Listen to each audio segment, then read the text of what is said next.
Welcome. We bid you welcome. John Clauser, Johnny Metal, the Metal Dad, coming to you from my music corner of the world. Welcome back.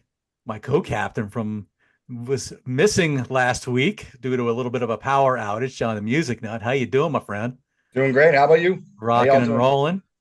We got Jake Knott from State Farm with the awesome cowboy hat, dude. I'm digging that. The 90s were a wild time. It was alternative, so I decided to be a little bit alternative. Woo! I threw the Rachel Bolan tassel on and Nice.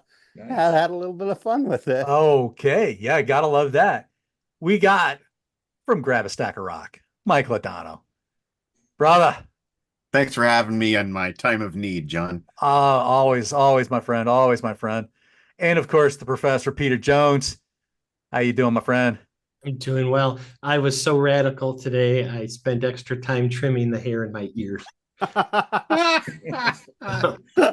Just so you're aware, Jake.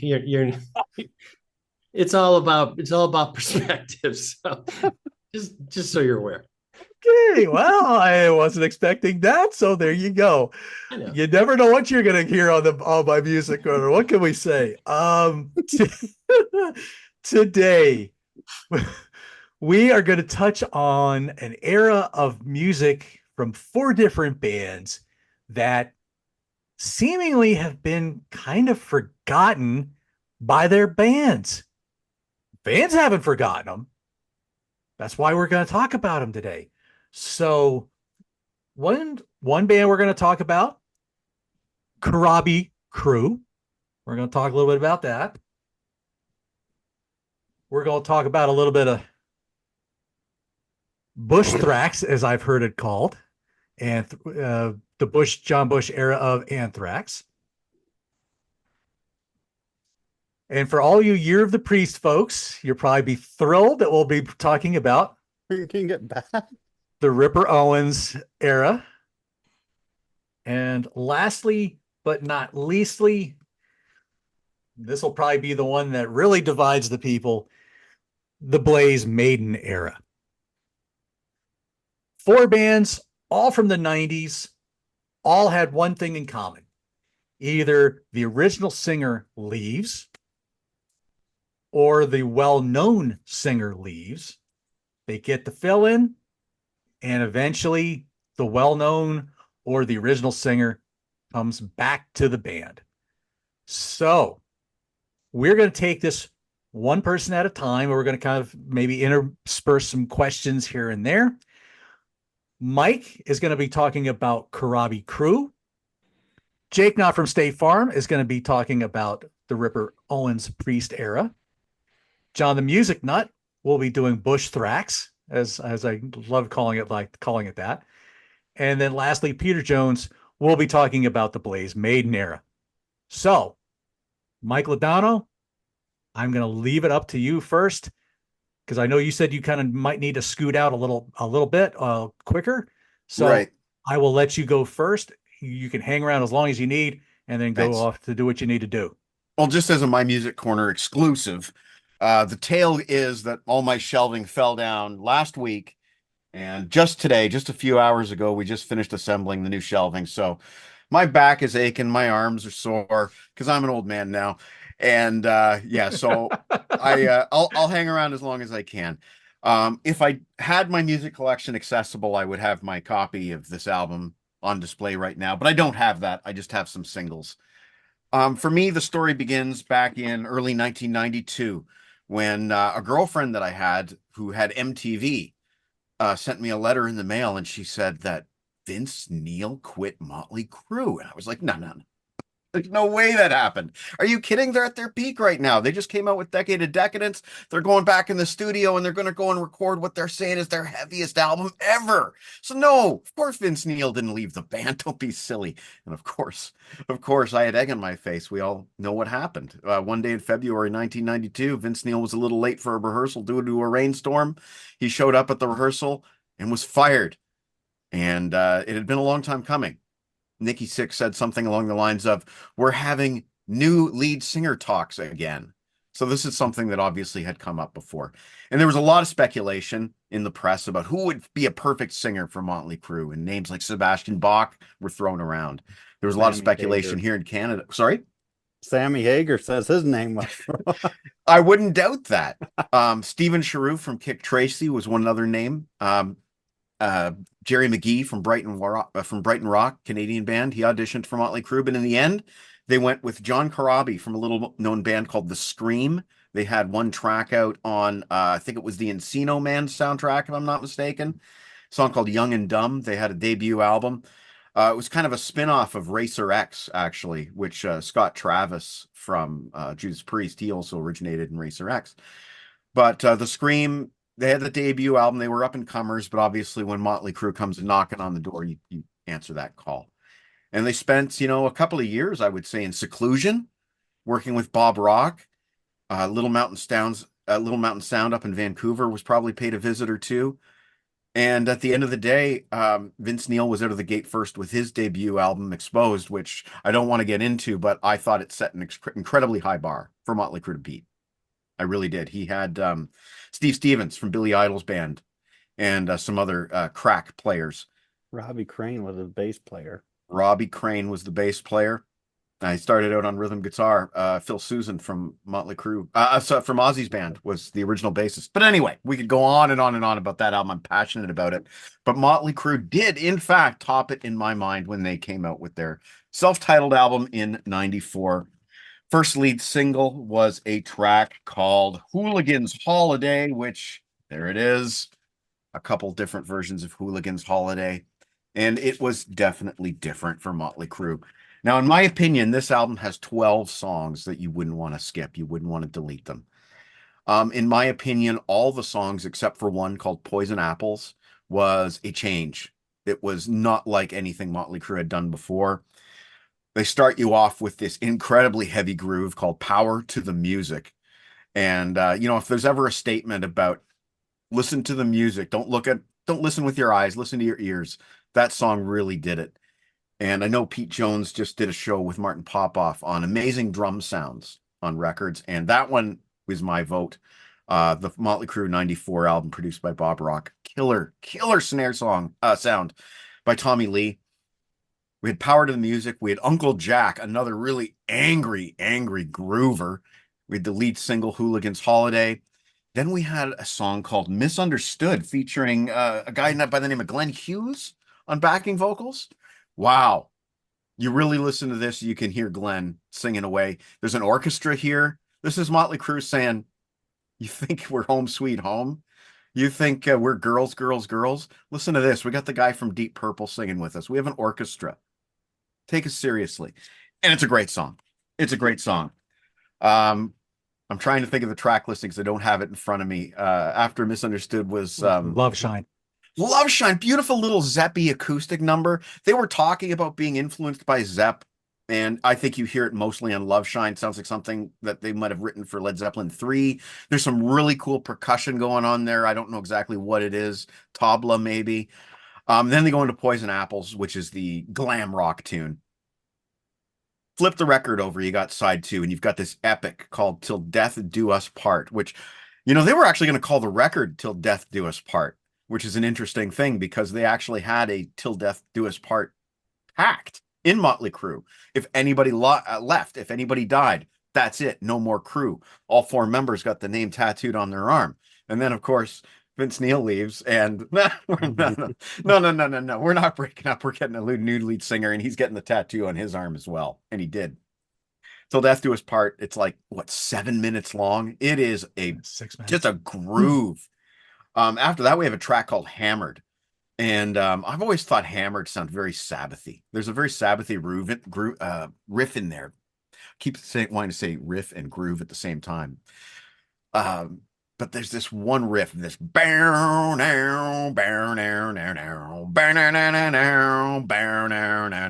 I just thought that's a Tony Iommi riff. Mm-hmm. That's a Tony Iommi riff right there.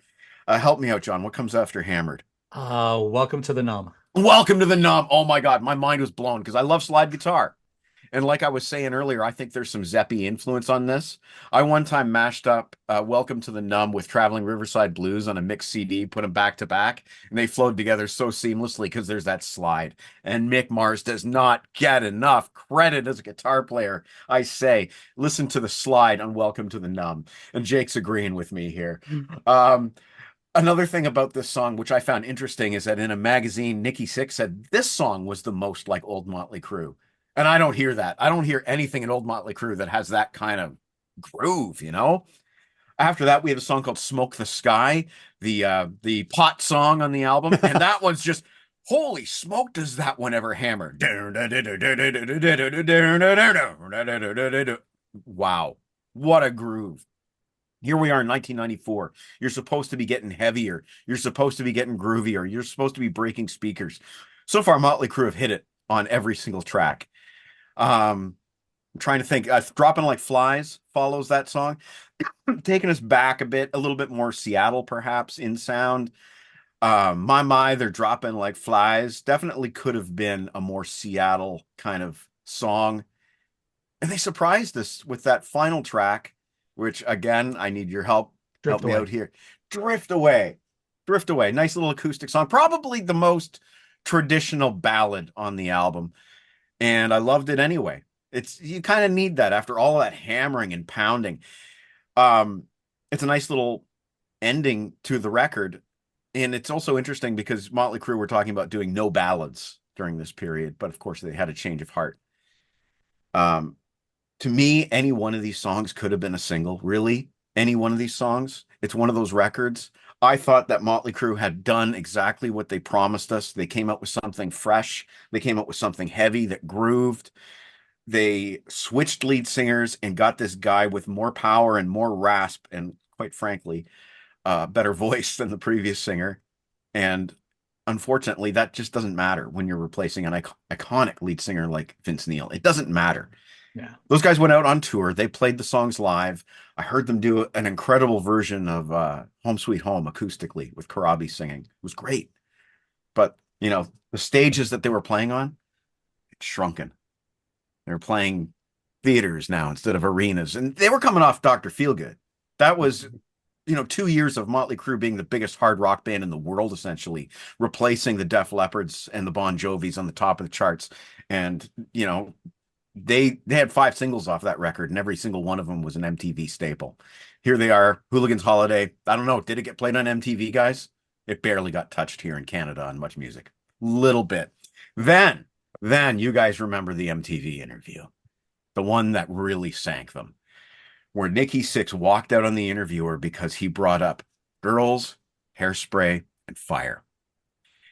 And they have this collage of Nikki Sixx taking off his microphone, going, Girls, Hairspray, and Fire, repeating that as they ran images of Girls, Hairspray, and Fire from Motley Crue videos. They even had a shot of Mick Mars with Hairspray going, like the jokes wrote themselves. And that was it. Like they were done. They were done at that point. Yeah. There was some controversy because they were displaying swastikas on stage as well. Don't know why Nikki Sixx thought that was a good idea at any point in his career, but in 1994, nobody even talked about that. Yeah. They went back into the studio with Bob Rock and started working on a follow-up album called Personality Number 9. And things were not going well. We all know what happened there. Eventually, some bigwig at the record label says, what we got to do is we got to replace the guy that's not a star with the guy that is a star, meaning John Corabi. Nikki Sixx showed up to the meeting wearing a T-shirt that just said John. Big bold letters. Corabi wasn't invited to the meeting. But at the end of the day, we all know what happened. They had to do what they had to do. They got Vince Neil back in the band to limited amount of success, leaving this era in the dirt. I don't know if you guys knew this, but there was a short period of time where they were talking about doing a 5-man Motley Crue lineup with John Corabi as rhythm guitar, backup vocals. I don't know about you guys. I would have wanted to hear what that sounded like. A 5-man Motley Crue with 2 guitars.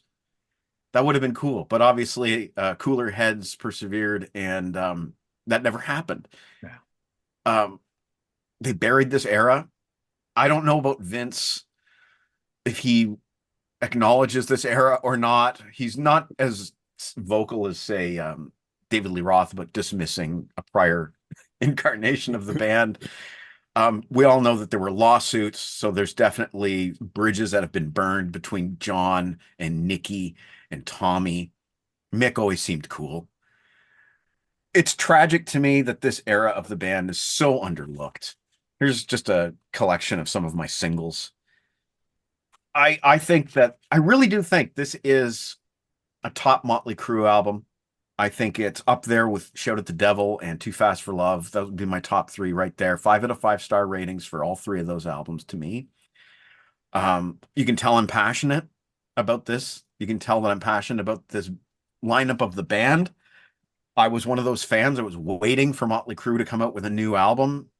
I bought it the first day. I bought it on my way to school that day. I went to the store before he even had his shipment, and I had to go back to the store to bug him 2 hours later to get it. I don't know what else I can really say, John. I tried to cover everything that you're looking to. Yeah.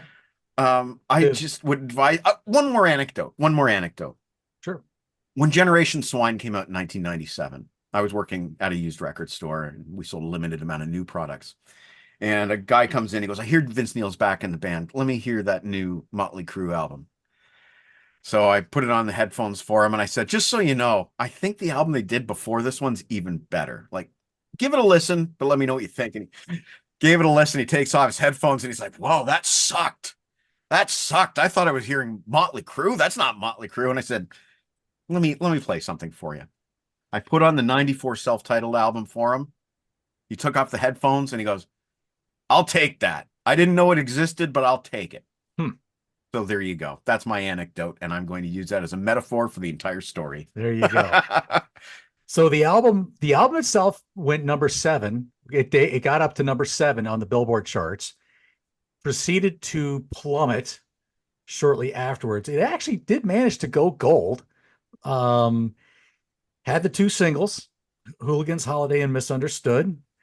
Story I read, though, was Crue had just signed this big contract, and they give Elektra or Warner, they give them this, and they're like, wait a minute, that's not who we signed you guys to a big contract to. And that's why I think, like you said, with that, well, we need the star that, that's when they needed Vince back in the band. And that was the story I had read. So you're right. That is 100% true. They did sign a massive new deal right around the time of Decade of Decadence, and then they changed key lead. Imagine that. Imagine signing that contract and then your lead singer changes. Oh my God. Yeah. That's exactly and then the happened. label just decides they're not going to push the album, which they basically essentially didn't, because it just went. I mean, these versions that I got here, you can probably tell. Let's see. You can probably see the little. Let's see. You can see the notches in there somewhere. Yep. Yeah. So, yeah, it didn't take them long, unfortunately, to go to the cutout. So, guys, do you guys have any thoughts about Karabi Crew before we move on to Jake with Ripper Owens? They never touched that album again. They never touched it live. They never and touched it. Didn't show up on the Red, White, and Crew Greatest Hits compilation that came out in 2005-ish. Not on there. Yep. Yeah. If you want to hear any of these songs done live, see John Karabi solo. Yep. That's right. John Karabi did a solo album where he performed that entire thing start to finish live. Yeah. Other than that, you just won't see it. Because Planet Boom's on the Red, White, and Crew thing. That's technically a Tommy Lee solo track. And it's terrible. What happened there is Bob Rock got each member of the band to record a solo track while they were recording the album. And that ended up on a Japanese, a mail order and Japanese EP called Quaternary. Yeah. Along with an unreleased Motley Crue song called Baby Kills. Baby Kills. Which is a really good song. Yeah. I like that one. And then you had there's 2, Father and Planet Boom, and I can't remember the other ones. And Bittersweet by Mick Mars and Friends. Bittersweet's a great one, but Father and Planet Boom are Planet Boom especially is. I could do without Planet Boom ever again. Well, that was them trying to experiment with the loops and trying to go electronic. They were very much influenced by Nine Inch Nails. You can hear that Mhm. on Father. Yeah, Yeah, for sure. And both then those. Friends was the Karabi song, and beautiful little Queen-like acoustic Yep. piano ballad. Beautiful song. Yep. Beautiful. Yep. Well, I think the thing that sticks out to me here is the bigger lesson that perception of more talented or more accomplished doesn't necessarily always mean it's going to work.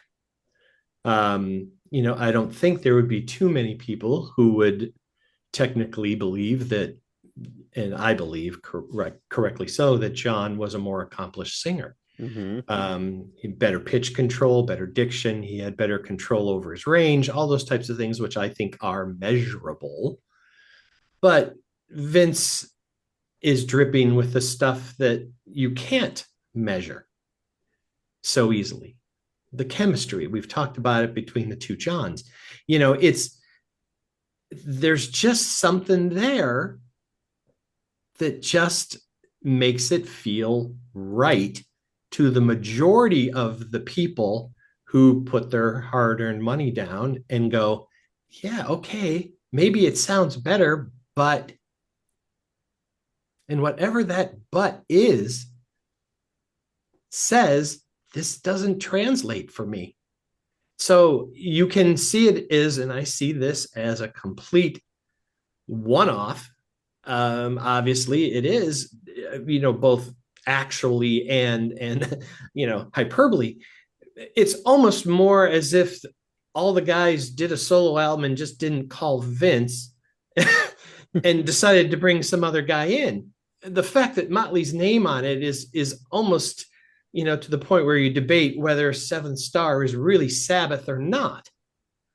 And so for me, it's just going to stand on its own no matter what. And when histories are written, look, there's flybys, and sometimes you jump and skip over an era and just go from here to here and go, that's there, but it was nice. Yeah, sure, he was better. But you know what? He's like that series. He's like a series on Netflix. You invest yourself into season 1. Can't wait for season 2 to find out that it's been canceled and there is no follow-up to your show. And now you're like, screw that. So why go back and watch it again or revisit it going, there's no proper ending. There is no proper ending here. It just stops. Yep. And That's a brilliant analogy. The Netflix series that gets canceled after one season. That's a brilliant analogy. A painful one. And that, folks, is why we call him the professor. That's no, that was awesome, Peter. Thank you. All right. Well, all right. We will now turn it to Jake, not from State Farm. John, I'm going to excuse myself at this point. I'm going to go help my wife make some dinner. Jake, it has been a pleasure meeting you for the first time. Mike. And I love you, Pete. Love you, John. Love you, John. You guys are all awesome. Have a great show. Can't wait to see it. All right. Take care, Mike. Take care. Thanks, Mike. If I can figure out. There we go. All right. So now it is Jake's turn. I swear to God, I did not pick this. I was nominated for this.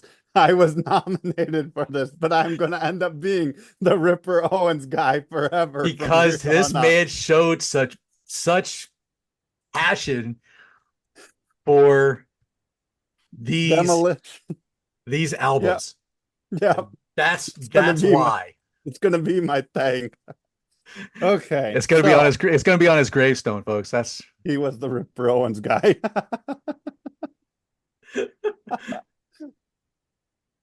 Okay. Go get him, Jake.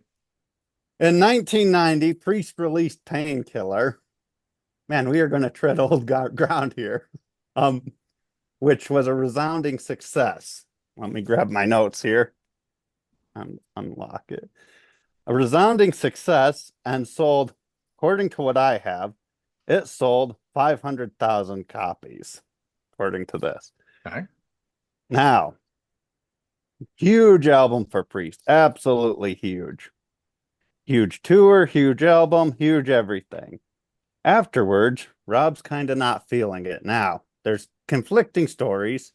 Some say tensions within the band. Rob's story over time is he just kind of wanted out of the band, not even out. He wanted to just go explore different things. And management said, oh, whoa, whoa, whoa, you have to sign a contract and you have to leave the band. That's not allowed, which this was the 90s. Side projects weren't allowed at that time. I mean, look at Jason Newsted in Metallica. Adios, man, get the heck out of here. You're not allowed to do that. And that was almost 10 years later. And they said goodbye to him over that. So, I mean, that side project just weren't a thing. So, Rob leaves in 92.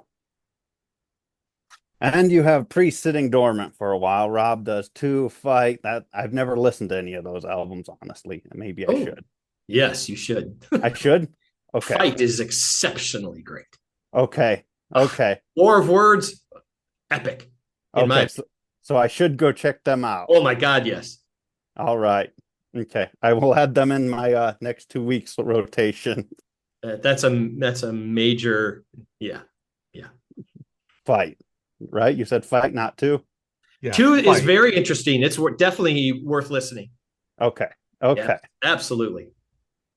Now the story goes how Priest finds Tim Ripper Owens is Scott Travis gets a demo tape sent to him of a live band. Now I've heard it told two ways recently, a different version, but the original version was he gets sent a demo of a live bootleg of Tim in a band called British Steel, which is a cover band of Judas Priest singing Priest songs. Now the recent version I heard was he gets the live version of this band sent to him, Winter's Bane, and there's a live bootleg, and that's why this is reissued on here. I don't know if this is true or not, but that is the band Tim was in before he was in Priest. And if you can find this CD, I just got it recently. If you can find it, highly recommend it. Very, very good. And so then he gets a hold of Glenn and says, hey, Glenn, we got to check this out, which Scott was the only guy living in the States at the time. Everyone else was all overseas. So they recruit Tim Ripper Owens and they drop this thing. It sold 100,000 is what I got. A lot of people still don't like this. I like it, but it has some pretty good songs on here. Bloodstained. I mean, that's a great song. It's about war profiteering. You got that's Dead Meat. That's about war profiteering, but Bloodstained equally as good. Death Row. I mean, Burn in Hell, and KK's Priest is doing Burn in Hell in their live set list, which is a great song, and some of KK's great guitar work on there. Abductors is on here. Bullet Train, which was nominated for a Grammy. And if anyone's thinking about any song on here, the one you have to check out is Cathedral Spires. Regardless, I mean, if you hate the whole album, almost unanimously, everyone loves Cathedral Spires. I talked about this album. Probably should link it, maybe. I might. Because I feel like I'm treading old ground here with this. This ain't a bad album. Then a couple years later, well, between the next album, this one, they released this one, and we talked about this one too. A phenomenal live album, and this one was my first live album, so very interesting fact. Then they released in 2001 to a resounding thud, Demolition. The fans went out to lunch. They weren't having it. They didn't want any part of it. They were like, nah, whatever you guys are doing there, we don't want any part of it. They did tread into some new metal territory and some trendy sounds at the time. I really like this one. You can hear me talk about it on the Year of the Priest episode, and I was extremely passionate. I still love this album to this day. Absolutely love this album. But no one liked it. It came, it went. You like it too? Look, I'm only letting you carry the moniker for him right now because I'm just going to keep quiet. But you've had an ally ever since this whole thing started, Jake. All right. I'm a huge, huge fan Oh of my these God. records. So Okay. Well, you're doing fine, young fella. okay. Just keep going. But yeah, this came out to a resounding thud. No one bought it except for me and Pete Jones, apparently. Correct. um, 11-year-old me went out. My friend's sister showed me all these albums in one night, and we went out and I bought them at the mall the next day, pretty much. I loved it that much. Then they would, as a final nod off to Tim, release this one, which is another good live album. There's a DVD companion to it. Okay, somewhere along the line, KK and Rob ran into each other, and it kind of started the wheels going of getting back together with Rob. And again, Rob wrote a letter to the band explaining it was all a misunderstanding and he wanted to get back together with them. And it's been a while since I've read his book, so I'm kind of refreshing my memory here. How he wanted to get back together with them. He got it out of his system as solo records, which apparently are very good and I need to check out. And Maiden had already gotten back together with Bruce, and that went over huge, just phenomenal with the Brave New World. And so they got back together in time for the 30th anniversary of Judas Priest in 2003. They did a reunion show and started working on an album, and they released this thing in 2006. And this went over pretty good too, from what I remember. The same time, because I'm going to dig myself a bigger hole, that same year, Tim released this album, which isn't a bad album, honestly. I think they're both equally as good. And if you're going to check out one song on here, you have to check out Scream Machine. And Tim, still to this day, he holds no bitter feelings. I've always admired his professionalism. He bounces in big league bands and he leaves and he keeps it professional. When people try to stir up drama with Tim, he doesn't give it to them. It's a talent. I've always admired that about him in the press. And it's really, really commendable, I think. But Rob and Judas Priest got together, they made up. Fans got what they wanted, a big, huge Judas Priest show again, and the rest is history. And they've never looked at the Ripper catalog, and for whatever reason, it's not on iTunes, it's not on Spotify except for Demolition, and I don't think they've even reissued any of it, and there's conflicting reports of why that is. Yeah. Well, you think about this. I mean, like this is on SPV. well, the version I have was on CMC. CMC International. Right. Okay. And then this was CMC International. Mhm. Oh, yep, it Right. is CMC. And then this was the SPV That's folks. right. That's the SPV one. Right. But then when Rob's back in the band, Mm-hmm. who do They're they on get a signed major- back to? Sony. The label that dropped them the Mhm. label that dropped them in the first place after Painkiller. So Johnny, I think you were trying to say something, but you're on mute. Your voice went out for a little bit, but I found out it was actually my own connection. Oh, okay. Sorry about that. Anyway, so yeah, so you get it's like the Motley Crue thing. The big label wanted the big star. Mm-hmm. Go figure. But yeah, they haven't touched the Ripper Owens era. It was those albums were listed in that huge reissue set that they did, I thought. But I don't know what I didn't get that because there was no way I was spending $500 for that thing. But I thought they at least put them in there, but I don't know if they did anything to them or not or whatever. But And Richie's a big fan of Hell is Home. mm-hmm. Mm-hmm. Well, if I may jump in for a Go second, for it. I have very mixed feelings about how this ended and what happened.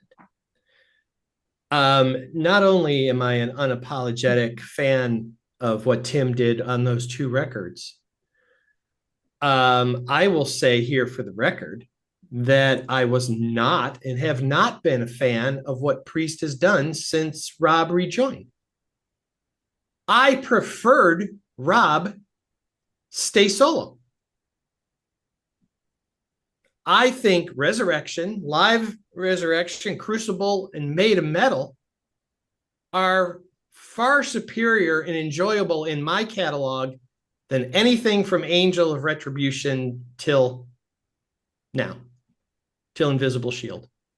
I actually rank Resurrection in my top 4 of all Halford albums. It's in with Stained Class, Killing Machine, and Ram It Down.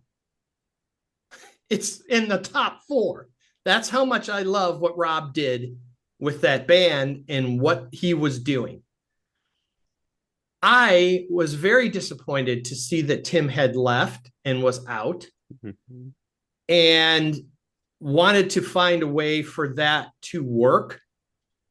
Now it's no different than what we had said with Vince, and Rob is an even much bigger personality than Vince Neil is. There's no question that he carries a much bigger aura, especially in the metal genre.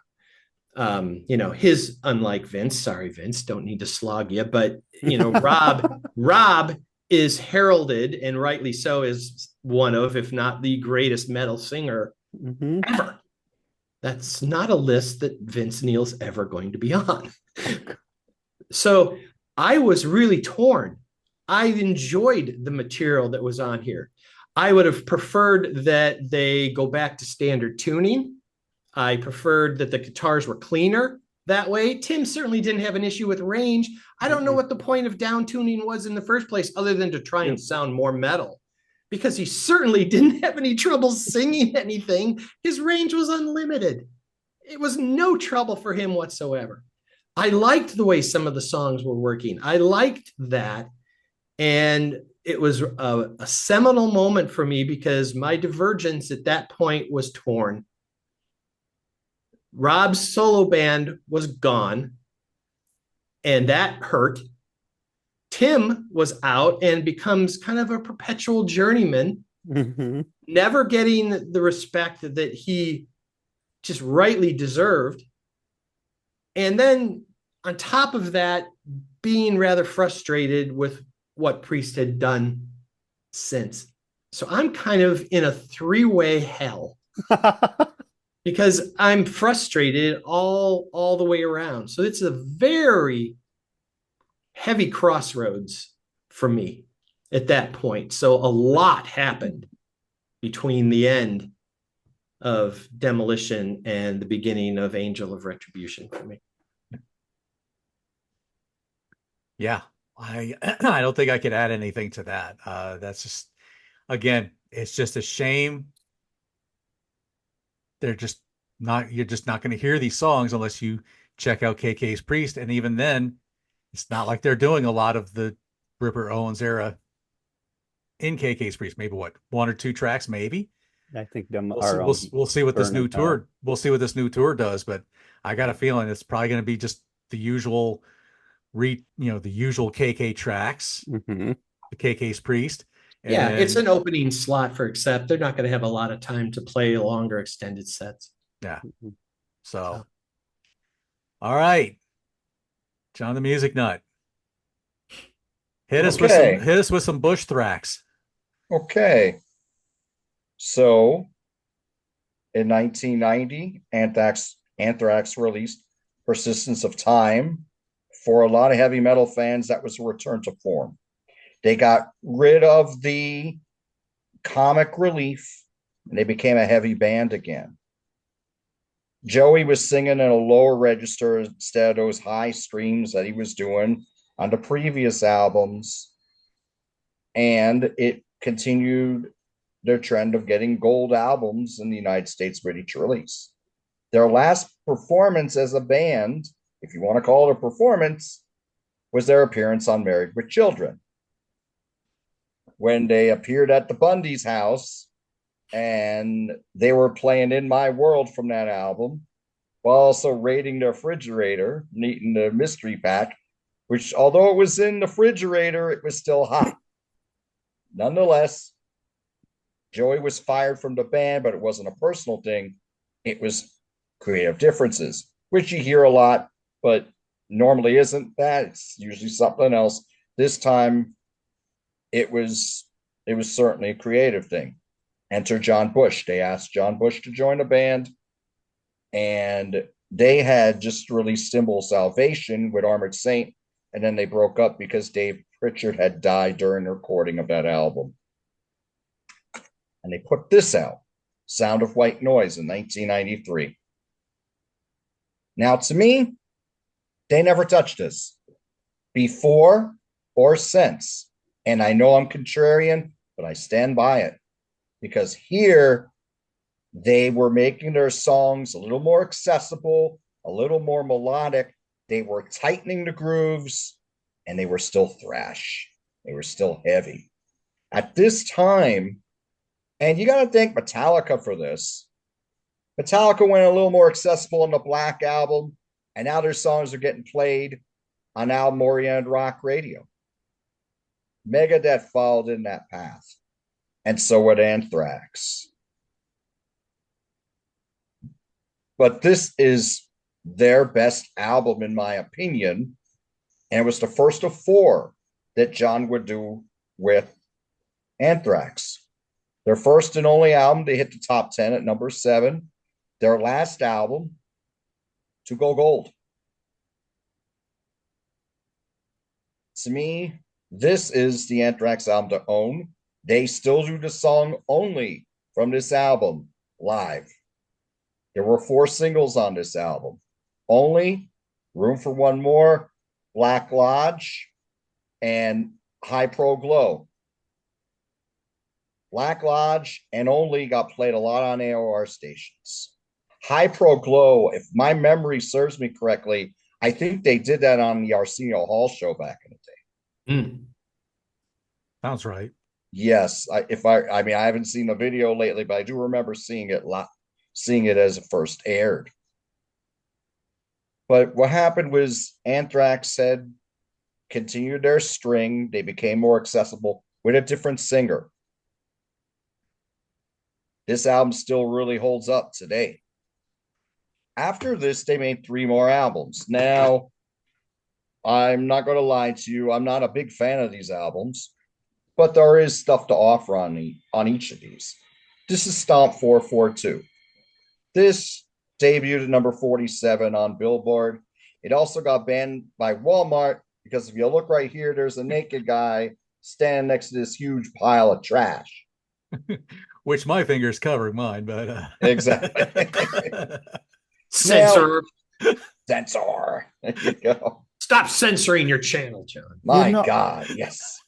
I've had this album for I don't know how many, since I was since 2001 or 12 or 2001 or 2, and I've never noticed that he was naked. Yep, naked man.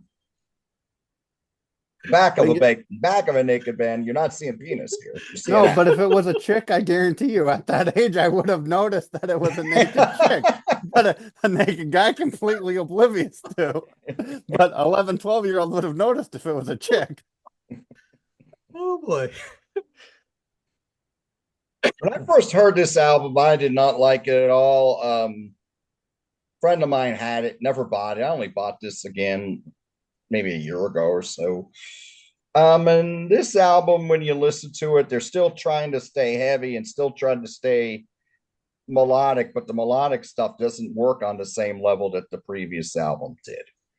But if you like stuff that's heavy, you got like stuff that crushes, you'll like Random Acts of Senseless Violence. You'll like Perpetual Motion. Riding Shotgun's a cool tune. American Pompeii's a cool tune. Bear, which is supposedly a song John wrote about his father, is a departure for Anthrax. They made an acoustic ballad. But at the end, it goes electric and it just fades into the distance. Cool tune, great recording here. The Butcher Brothers produced this along with Anthrax. Still sounds fresh 29 years after its release. Decent album, but yeah, it just doesn't touch. It'd be in the bottom half of the Anthrax albums, in my opinion, but there's still some good songs on here. Now, this album here Volume 8, The Threat is Real. This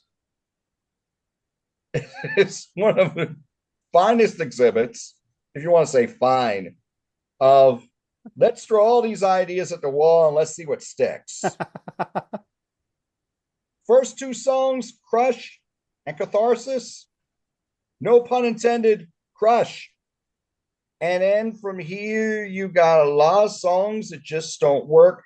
They're trying to do this Southern rock thing here, which Metallica was doing on the Load albums. It didn't work on those albums. Well, here it's worse. You got a few cool tunes. You got Big Fat's cool. Born Again Idiot was a single. It wasn't that good. Ditto for Inside Out.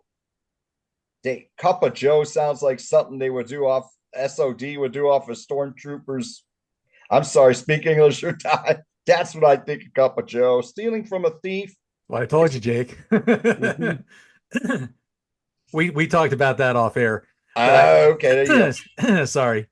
That's all good. Stealing from a Thief is a cool closer. But then, and this is a thing I'm not a big fan of with 90s albums, you ever have those albums that you think they're over and then there's 3 or 7 or 11 minutes of silence and then another song comes on? Well, you got one here in Pieces.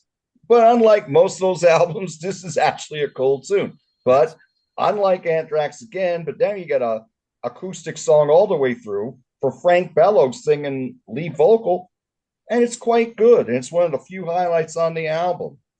But this is volume 8. I would put Demolition over this album. And if you watched our series, Demolition was my least favorite Judas Priest album. I would say, yeah, Demolition's a little better than this, but this still blows Change of Address out of water. Now, we've come for you all. This was considered a critical comeback. They were getting their songwriting down again because the last two albums, I'm sorry, the songs were hit and miss. Now, that's true to an extent. There is some thrash on here, but a lot of it's more Pantera groove metal, and they were starting that on Stomp 442, to be honest. But Safe Home is a great melodic song. Excellent vocal performance from John Bush. One thing about John's vocals on here, they're always strong. Sometimes he would go into this speak, then sing voice. He did that frequently on these last 3 albums. But there are good songs on here like Cadillac Rock Box, Taking the Music Back, which Roger Daltrey is actually a guest on. Refused to Be Denied. This is a better album, but I would say the next 2 albums with Joey Belladonna, when he came back to the band, they're a little Worship Music and For All Kings. I think they're a little stronger. They're more of a return to form. But I still think this is a commercial success and a critical success because of Sound of White Noise. And I think John Bush was the superior singer to Joey Belladonna. Now, I like Joey Belladonna, but I thought those high vocals on those 80s albums did not fit in with the songs that they were putting out. I like him better singing now when he discovered his lower register. Kind of like Geddy Lee did. Those first Rush albums with Neil Peart, they're very strong, but sometimes Geddy might sing a little too high. He might scream a little too much.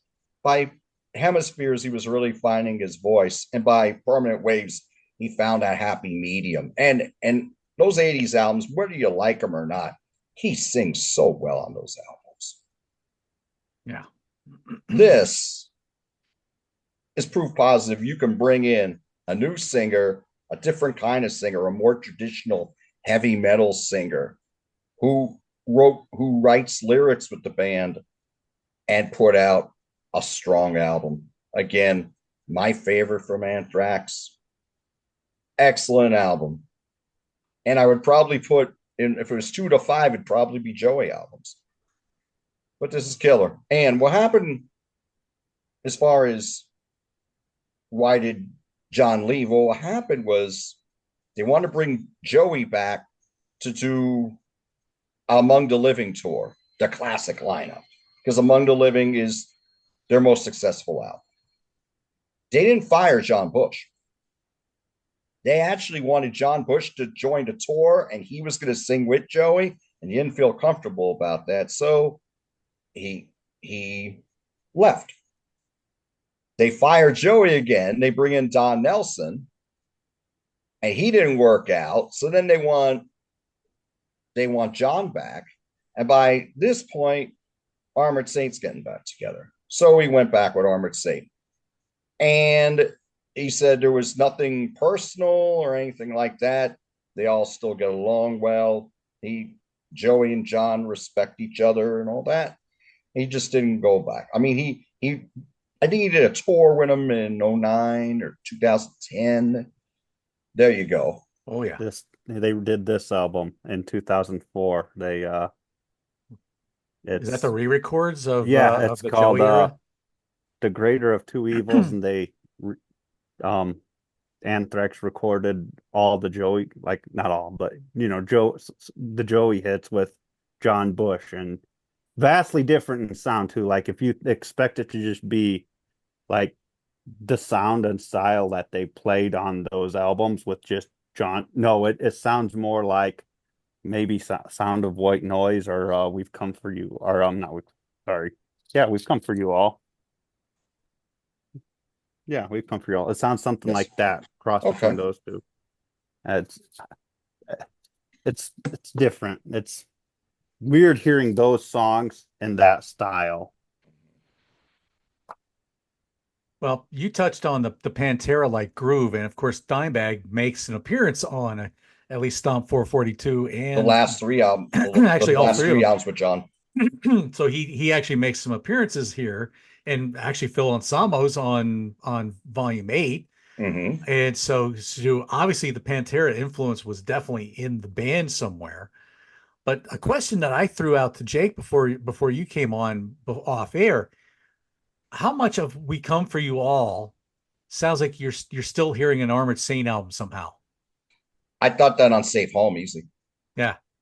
Mm-hmm. That the first time I listened to that, I'm like, this sounds like something he would have wrote with Armored Saint. Yeah. No doubt. Yeah. So, but yeah, like you said at the beginning, only one song gets played by Joey from the John Bush era. And Joey does introduce it. Yeah. He doesn't do it with any venom or any malice. Yeah. He does a good job singing it too. Yeah, he does. I have heard it. He does a fine job with it. But yeah, if you want to hear any of this material, well, you're out of luck because John's pretty much just doing Armored Saint stuff with Armored Saint. So yeah, you're just not going to hear anything from those albums. And one thing I do have to say though is I also think he never sang better than with Armored Saint, even when he went back to Armored Saint. Mm-hmm. Because that's just in his soul. Those are his lifelong friends in that band. I mean, to me, if you want to hear John Bush at his best, as much as I love this, listen to Armored Saint. Like listen to Symbol of Salvation or La Raza or March of the Saint or Delirious Nomad, any of those albums. To me, that's where you hear John at his absolute best, but he still does an excellent job on these albums. All right. All right. Peter, do you have anything to add to any of that, or Jake? Well, my first question is, how many total albums were there with John Bush? 4 studio. 4. Okay. A live one. I'll use that in part of my comment here next. Go ahead. 4 studio albums, yes. 4 studios, a live one, and then this re-recorded one. Okay. So a little longer tenure than Karabi and Tim. Yes. Correct. So I just wanted to get that reference because it's part of what I want to tie in here when we jump into my spiel here. Okay.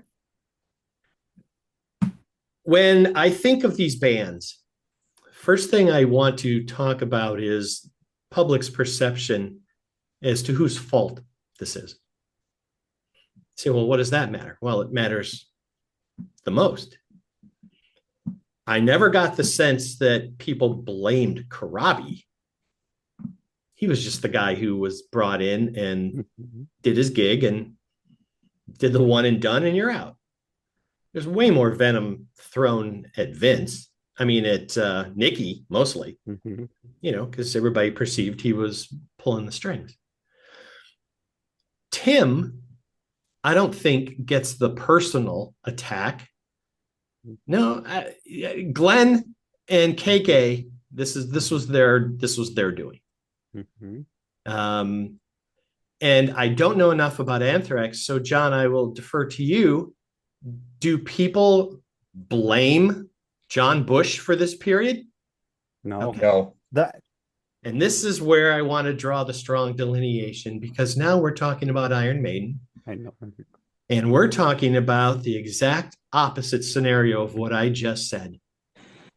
Everything that I'm going to talk about X Factor and Virtual 11 sits solely in the larger public's view at the feet of Blaze Bayley. He ruined the band. He destroyed this. What was he doing? Wrong guy, wrong this, wrong. You're not Bruce. Hammer, hammer, hammer. And that is an enormous difference from what we have seen so far. So let's tie some bows around this real quick. Let's jump all the way to 1990. And one of the things you notice is that all of this is happening at the same time. These timelines are congruent between all of these bands, between the 90s and the end of the 90s. This is all happening in parallel. This band's doing this band's doing this, and they're all kind of fraying all over the place during the decade. That's a first observation. We get to No Prayer for the Dying. What happened? Adrian Smith is gone. Well, change is not unusual for Maiden, but he's kind of an integral guy, and people are thinking, what's going on? And what happens is, from my perspective, and I will do a shameless plug, please go check out my shows with Tyler Hagopian on his channel, LP Tremors, and happy birthday today, Tyler. Yes. Good, sir. Okay, Tyler. Because we go into depth on each of these records, and so I won't cover extra stuff here. At this stage, I start to perceive that Bruce isn't singing like he used to. He's gravelly, he's shouty, he speaks through stuff, and something's not right. We get to Fear of the Dark, probably a little better perceived, at least internationally. In the US, things are kind of starting to go the wrong direction. They hit number 12 with Fear of the Dark, but there's still something not right. And, you get something like Bring Your Daughter to the Slaughter. I mean, Bruce is not even remotely singing, Honey, it's getting close to midnight. I mean, that's not singing. It's gross. And I have serious, serious problems with what Bruce was doing on these two records. So we jump to October 28th, 1993, Pinewood Studios, where they film the concert along with Dark Magic. I forget what his name was, but there's a magician, you can look it up, who does little spots, and then they go back to the band and they play stuff from the tour. And this is the final show with Bruce. And ironically, when he sings the end of Fear of the Dark, what is the line? I am the man who walks alone. No kidding. They finish the show, and we always know that he says, thank you from Iron Maiden and from Eddie and the boys. No, that's not what he said. Good night from Iron Maiden and myself, Bruce Dickinson. It's been a very good 10 years. They drag him off stage and kill him in an Iron Maiden torture machine. He's done. His period is over. This is 93.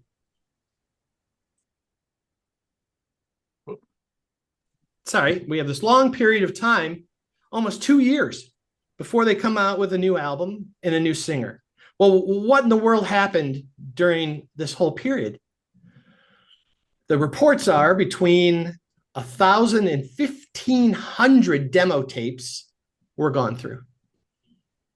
Crazily extensive, right? Who are we talking about? Possibilities. Of course, the rumors were all over the place.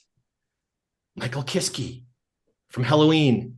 Boy, wouldn't he be great in Maiden?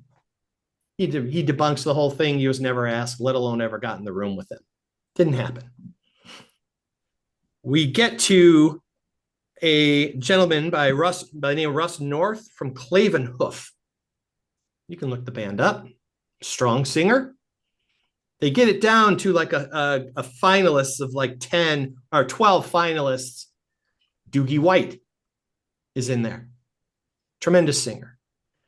And one of the guys in there is Bailey Alexander Cook, also known as Blaze Bailey from the band Wolfsbane. His band opened for Maiden in the 90s on the No Prayer tour. So they knew each other. So not dissimilar to when Elf was opening for Deep Purple. They had some connection. Richie knew who Dio was. Steve had seen Blaze sing. Long story short is, while Steve admits that there were singers whose voices were maybe better, or he said they all sounded like somebody else. He wanted somebody who didn't sound like somebody else. Well, congratulations, Steve. You hit that one out of the park. Blaze doesn't sound like Diano, and he sure as heck does not sound like Bruce. Right? Correct. So they're getting ready to go, but still, why the delay? Well, they had to wait because he had to recover from an injury from a motorcycle accident. So that extended things further.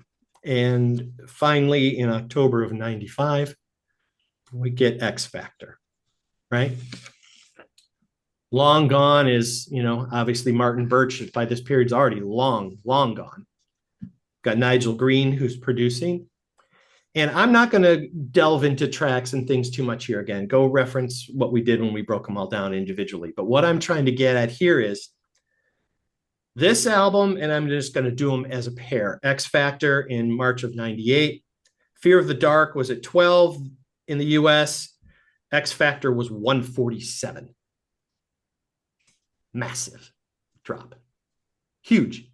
It's not even accredited. It's got 2 silver certifications in the UK, 1 for each album. That's it.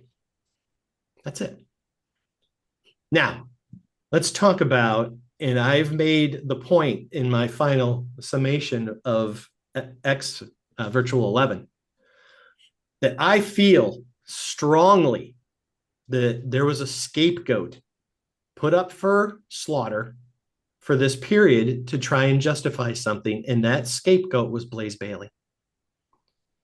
I'm going to contend that all of these issues, starting all the way back to No Prayer for the Dying, continued through Fear of the Dark, got worse with X Factor, and was pushed over the cliff with Virtual 11, that the songwriting, the lack of editing, the lack of a producer's oversight has cursed the success of this band, because they are a broken, uncontrolled mess.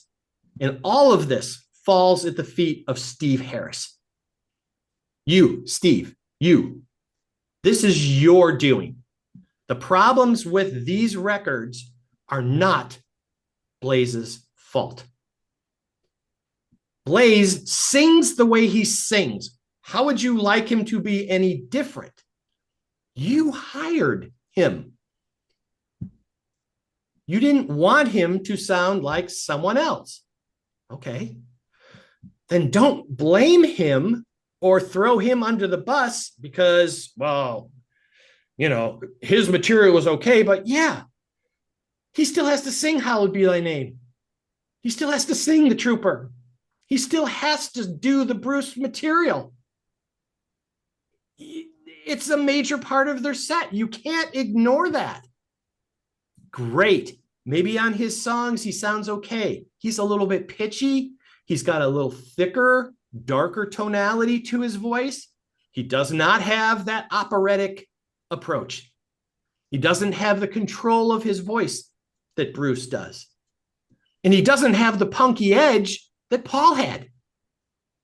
He doesn't have that aggressiveness, that bite, that bark. He's a good singer. And the moments where the material is written to his strengths, I have no problems. Future Reel, Klansman, Sign of the Cross, Man on the Edge, other tracks from both of these records, I've got no problem whatsoever with what Blaze is doing. None. But when you do Angel and the Gambler, where the chorus repeats 66 times, I don't care who's singing. I want to load the chamber, take off the safety, and fire. Because it is hideous compositionally, structurally. Again, as I've said, no restrictions. Songs look like they should stop, and then tangentially, new parts come in and just take them into some crazy circuitous road that has nothing to do with what we just heard, simply to make the song 8 or 9 minutes long. And if you think it stopped here, wrong. It's been happening all the way through to Senjutsu. Mm-hmm. And to me, that has been the inherent problem with what is wrong and what's been going on with Maiden. And when you think about it, let's stop for a second and go to Virtual 11. And we talk about songs. During that writing session, there were 4 songs that were written, but were decided to be held for another session. Well, those tracks are Nomad, mm-hmm. Dream of Mirrors, mm-hmm. The Mercenary, and Blood Brothers. 4 tracks, many would say, are the stronger tracks on Brave New World. Of course, that's Bruce. What does Virtual 11 look like if we replace some of these completely unlistenable pieces of trash with any number of those compositions?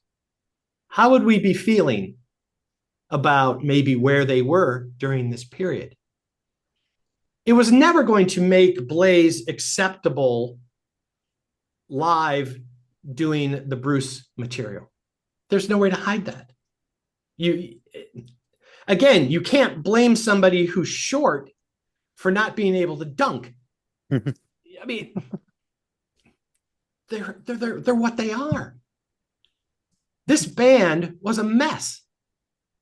The songs are just running at frantic speeds live. No control, no discipline, nothing. It's the reason why Adrian left after Made in England. The band was undisciplined then, and that was a decade earlier from Virtual 11. Nothing was fixed until Bruce came back and, Nico got healthy and sober and all the things that go along with it. And when Bruce came back, Adrian came with him, and Adrian was adamant. This stuff gets back in check, or I'm not doing this. And not unlike what was going on with Rob, let's look at the parallel at the same time here. Bruce had done a couple solo records, right? He'd done, let me get my notes here. We've done Tattoo Millionaire, decent album. So nobody would confuse it for Maiden, right? Balls to Picasso, 94. Skunkworks, 96. Good hard rock records. kind of little alternative thrown in there a little bit, right? But then what happens in 97? Right in between X Factor and Virtual 11, he gets in the Roy Z camp. What have we got? A string of albums to me that are just breathtaking. Accident of Birth, Chemical Wedding, Tyranny of Souls. And what I said before with Priest, I will say here as well. I would have rather Bruce stay solo than come back and do the material they have done since, because I will rank those Bruce solo records above anything that Maiden has done since he returned in 2000. All of them. Nothing can touch those 3 records from what he did. And he had kind of the cachet at that point. The band is floundering. Now, let's say, for example, well, how did that affect them live? Well, in 98, they still did 88 shows. Okay. 95, they did 55, and 74 in 96. So they were still touring. And if you look at the years from 90 and 92 with Bruce on No Prayer and Fear of the Dark, the numbers are relatively close. They're about the same. So from a touring standpoint, they went to those specific locations around the globe where they were getting the good and best receptions. But the larger markets, they were done. They were done. And it even took a while for even with Bruce coming back, for them to regain some legging in North America, and especially in the US. You know, they were playing a smaller place in Chicago, which ironically, Halford was the opening band, with Queensryche in the middle on the Brave New World tour. And I will say this, Rob blew them all completely off the stage. It wasn't even close. Right. They were spectacular. Ooh. So having said that, so why does all this matter? Because we now have a guy whose career, unlike Tim's, who has continued to work. I don't know, has Armored Saint continued and done? Yeah. Okay. Karabi, Yes. we know, does his solo thing and he goes off and plays, and he's highly respected. People know him as a quality musician and a great player. Blaze is a footnote of, oh, that guy. Yeah. Oh, that guy. And I'm telling you, that's not fair. Mm-mm. And I'm telling you, under those conditions, under those work situation, that work environment, if you'd have brought a Doogie White in, how is that going to be any better? So Doogie gets to sing the chorus 66 times, like that will make us feel better? No. Until you got your composition writing and your discipline, and you've got to get, and look, Kevin Shirley is an interesting guy, but I don't care how dominant someone may think a producer is, and like Kevin's, he would tell Alex, no, you can't use any delay, and Alex is like, well, I want to. He's like, no, I'm not going to use it. If Alex wants delay, Alex is going to get delay in the end.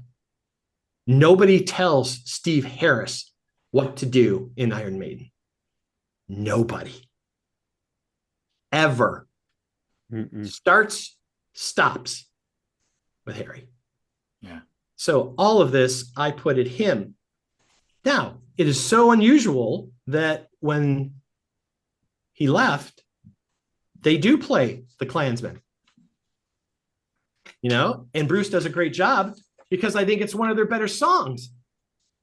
And they also do Sign of the Cross, which is well written. Surprise, surprise. Hey, Bruce, you gonna sing The Educated Fool? Nope. How about Fortunes of War? So you can go Fortunes of War, Fortunes of War, Fortunes of War, Fortunes. Don't look into the eyes of the stranger. Stop. Yeah. So I'm saying this period gets unjustly killed. I don't care if you like or dislike the records. That's your personal choice. Are they up to snuff? Not as much, but I will say this. I have X Factor as my 9th highest Maiden record, and I have Virtual 11 as my 10th.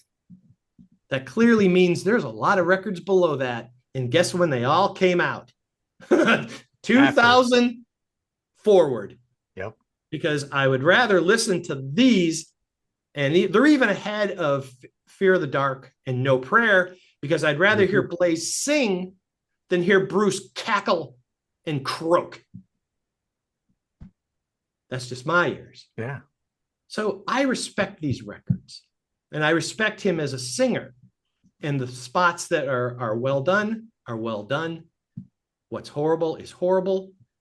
But stop blaming Blaze Bayley. It's not his fault. Bravo. Wow, amazing. Bravo. That's wow. Yeah. I had one of the things, like you talk about the chorus of The Angel and the Gambler 66 times. You know what the song reminds me of? If Biff Byford was singing with Uriah Heep, that's what the song sounds like to me. That's just how I hear that song. It doesn't even sound like Iron Maiden. It sounds nothing like them.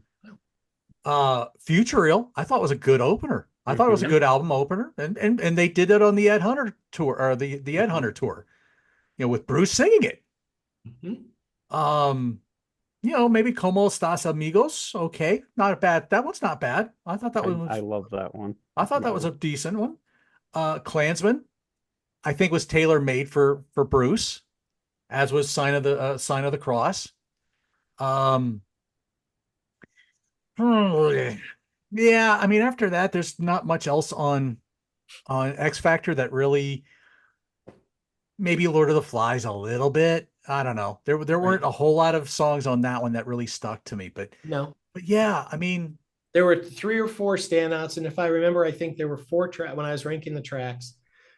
I think 4 of them were high, and then the other ones I just said they can all just be put in the shredder, just kind of thrown out because they have no appeal to me. They just are not. They're just not well written. And if he had come in and it was this great writer who had written a bunch of songs in other bands, and you're like, oh wow, what's the matter with Blaze? He writes such great stuff in other bands and everything else. No, but this is Harrison. And whatever other credits there may be on there, nothing gets past Steve. Right. Nothing. It's interesting. I found a video of Blaze's last Maiden gig from Buenos Aires, I think it was. Okay. And I watched through some of it. I checked out him doing like The Trooper and Hallowed Be Thy Name and a few other songs. And I think he was still getting, I think there was still stuff getting thrown at him from the seats. Right. Which is unfortunate. But I thought he sounded good. I thought live, that version of Hallowed Be Thy Name with him singing it was probably one of the better live versions I've heard of that song since Clive did it. And then go back and focus on the band for a minute and how undisciplined they are. Yeah. And how sloppy they are. Yeah. Yeah. It's like, I think somebody in the comments had said it was like everybody in the band knew Blaze was leaving except for Blaze. Or that Blaze was, you could tell something about the band that everybody knew that was it for Blaze, but Blaze didn't know. But I thought Blaze did an admirable job on the Bruce songs, and it sounded like he really brought it strong. But and it would have been very different had they attempted to get a singer who was more of that Bruce style, the range. And we look at other singers who have come in. Ronnie replaced Ozzy Osbourne. Hey, now we talk about Ronnie now, and rightly so. And clearly his work in Rainbow spoke for itself, as did, I thought, his work in Elf was exceptional. But it was Ozzy. Ozzy, the guy who defined what in the band that defined what this genre was. If the first record with Ronnie had been tracks that were like, Seventh Sign or any of those, you'd be like, oh crap. But they weren't. The compositions were all A tier. Oh, and by the way, he's also one of the best singers ever. So eventually that is going to win over the day. Blaze was behind that 8-ball before they ever stepped foot on stage. He's not going to out-sing Bruce. And the songs are far, far cry from just, a decade earlier with Seventh Son. I mean, you listen to the two of them and you're like, how the hell is this the same band? Yeah, exactly. Exactly. John, Jake, do you have anything that you want to throw in about these? Not so much. I think Pete did a great job covering it. I think that the albums leading up to these two with Blaze, it's No Prayer for the Dying. Absolutely abysmal albums. The quality dropped, and I think the quality picked up with those two albums, and I think those two albums walked. Now I'm biased. I think Brave New World's my favorite Maiden album. I think those two albums walked so Brave New World could run. Now everything after Brave New World is just a repeat of Brave New World. I'm not a fan of it. There's various songs I do like throughout there, but like Pete said, I would rather put on something older, the Blaze albums. It's just they're doing the same thing over and over and over again, and it's tedious. It's mind numbing. It hurts my head. Now you go and look at Blaze's solo stuff. I do want to take a moment to talk about this. Silicon Messiah, I would put up right next to Chemical Wedding and say it stands up right next to that. It's a great album. Absolutely great album. If you ever want to buy a Blaze Bayley album, go to his personal site because he ships that all out. He got screwed, guys. He got screwed hardcore. He does it all himself. So buying the CDs right from him, they come directly from him. As live as it gets is a great live album. I have the Infinite Entanglement trilogies. Those three are good. I mean, his voice is starting to age, but that happens. But he's got some great solo records, really good solo records, I think. And I would rather listen to them than Senjutsu or what's that other one? The alien one, Final Frontier. Book of Souls. Yeah.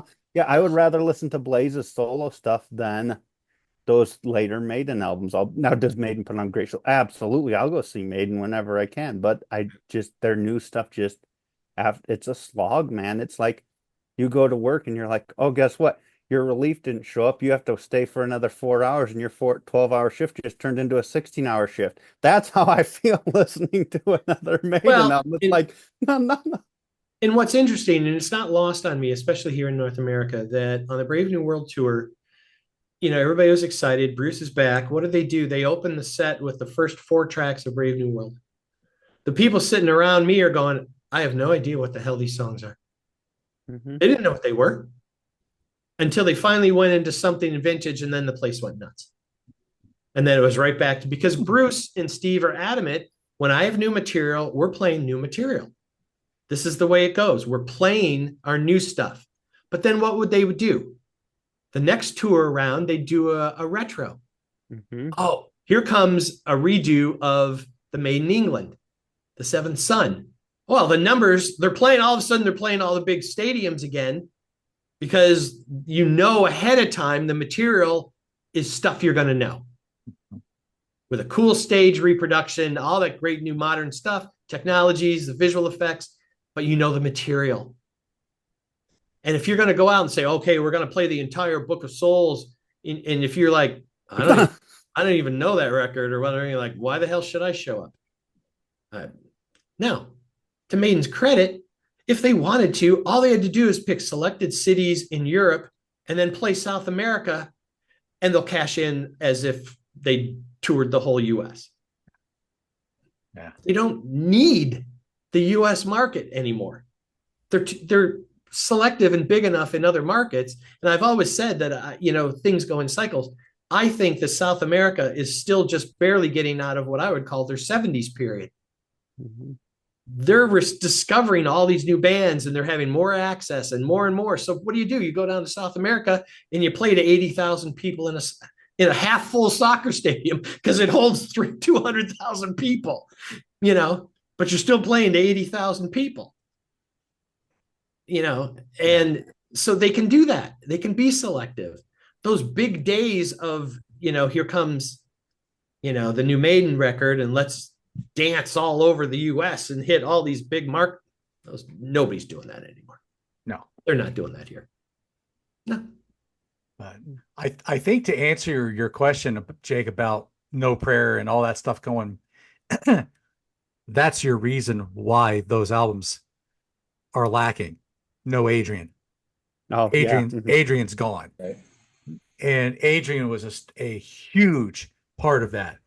And when he left, I left because No Prayer for the Dying did nothing for me. It's and a flat album. Loved 80s Maiden. Yeah. But that one, nope. Well, we can't overlook Martin. No. But I would much rather listen to this than No Prayer for the Dying or even Fear of the Dark any day. And a lot of people slagged. I mean, check out what Martin Popoff thinks of Silver and Gold. He destroys this album. It's not a lot of people like Silver and Gold, unfortunately, but it's a different sound. Well, it's not Maiden. The combination of Bruce and Adrian with Roy Z was lethal. Oh, yes. Absolutely lethal. All three of them, great melodic writers who could work interchangeably together to create tracks that are always the perfect length. Never too much filler, never too much added nonsense, just to prove to everybody how progressive you are. And I think that's what Harris's problem is. He's trying to prove, as careers get longer, the songs are supposed to get shorter, not longer. They're doing everything backwards. Yeah. They should be more concise. Boom, focus, punch, in and out, go. Yep. And they're doing it exactly the other way. Yeah. And it turns me off big time. Yeah. John, do you have any thoughts? I echo all your sentiments. Yeah. I concur. Not much more you could say about all that. I mean, that really is the gist of what we're talking about here. So, all right, y'all. This has been a fun discussion and a serious discussion about a lot of forgotten music. So we got the two Maidens with Blaze. We got, I don't have all four, but you got at least three of the four I have here of the Anthrax with Volume 8. There you go. You get, of course, Jugulator Back of Ripper CDs and Demolition, and then of course Karabi Crew. God knows we probably could have talked about all kinds of other bands, but since this all was in that same era, it just seemed to make the most sense. Sure, we could have talked about Deep Purple, with the Joe Lynn Turner album, or we could have even talked about Mark III. Right. You could have talked about all kinds of marks of Deep Purple if we really wanted to. There's probably some other lesser known band like Saga. Michael Sadler left the band for one album, and somebody else comes in, and then after that, Sadler comes back. Right. I think he actually does a song or two from that album. But anyway, there's a lot of other bands. We could have even mentioned, you could have even said Sabbath, for God's sakes. They finished their career with Ozzy. Why, you could make that argument. But anyway, these are four bands with eras that are practically forgotten about. unless you see special versions of them, like a Blaze solo, a Karabi solo, a Ripper solo, or, well, John doesn't do the Anthrax stuff with Armored Saint. But what do we think about these albums? What do we think of these eras? We had a lot of love for the Ripper Priest. Hopefully somebody will come out and say, okay, Blaze Maiden's not all that bad. It's not, doesn't deserve all the hate it gets. Or, we a lot of people seem to love the Bush Anthrax. Robbie Cruz seems to have a lot of fans. Let's hear it from you people out there. Talk to me. Talk to us all about it. So, Peter, you just had a show, I think, debuting as we're recording this with Curlis. Yep, it's part of his album battles, and I suggested that we go Bon versus Bon. We've got Let There Be Rock versus Power Age. Ooh. And so when we're done, I'll go see what I said. Gotta love that. Gotta love that. Yeah, and I think, John, you're just kind of, whenever Grant's got something cooking or and stuff like that, and hopefully Jake will get you back on some more, and we'll have a little more fun with this. So, y'all, thank you for tuning in, and especially all in the live chat. Check out these albums. Just see what you think. See if you can find something that's worth saying, hey, come on, guys, maybe bring a track or two. The Maiden's about the only one that does a good job with it. So, for Jake Knott from State Farm, for the Professor Peter Jones, for Mike Ladano, who had to leave us a little early, I'll try to link his t-shirt things in tpublic.com, buy a t-shirt or something from him. For my co-captain, John the Music Nut, John Klaus, Johnny Metal, the Metal Dad, rock forever, y'all. We'll see you soon. Take care, everybody.